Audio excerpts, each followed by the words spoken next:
What if the dolls in your neighbor's apartment were once little girls? In Russia, one man turned death into a twisted collection and no one suspected a thing.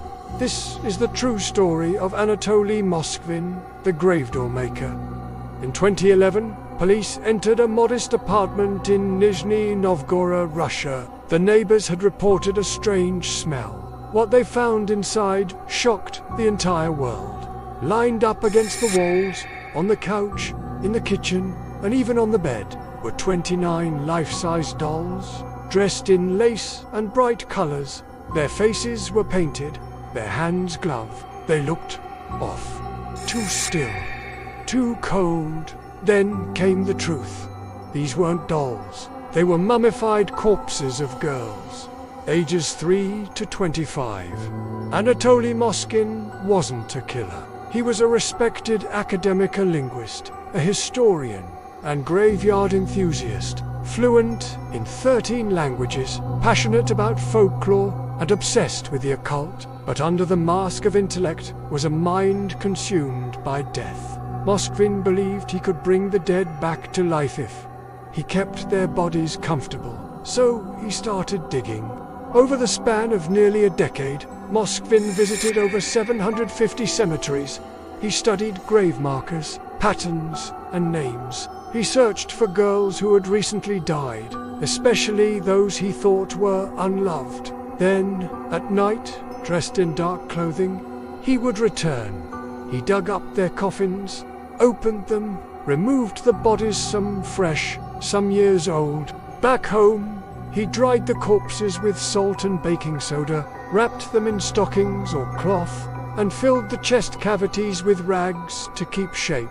He dressed them in girls' clothes, painted faces on dried skulls, and posed them around his apartment like a macabre family. Moskvin didn't believe he was doing harm. He claimed he was rescuing the girls, giving them a second life.